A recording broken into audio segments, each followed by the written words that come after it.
Les pleurs se différencient petit à petit, ça devient un véritable langage en fonction aussi de l'évolution du bébé, quand il se met à gazouiller, quand il se met à vocaliser. C'est vrai que l'intonation change et que ça devient un véritable langage dans les interactions avec les parents. Donc il y a déjà cette sonorité qui change petit à petit. C'est vrai qu'au mieux, au meilleur des cas, il y a des mères et des pères qui se rendent compte dès le premier mois des pleurs de douleur, mais le problème c'est qu'on met tous les pleurs sur la douleur.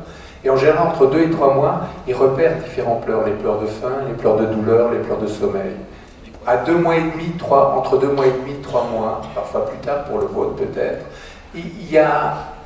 on arrive les mères en général disent, ça y est, on se comprend.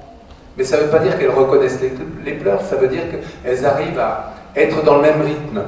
Mais il y a des enfants qui sont difficiles. Et ça, c'est pas du domaine de la mère. Il y a des choses qu'on ne comprend pas. Et là, il faut se faire aider. C'est pas toujours lié à la mère.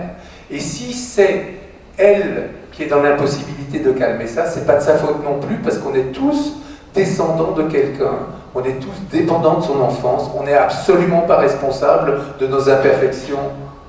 Même si nos parents, ils sont pour quelque chose, ils ne l'ont pas fait exprès non plus, et nos grands-parents non plus. Et on est porteur de cette saloperie d'énérédité, j'allais dire culturelle,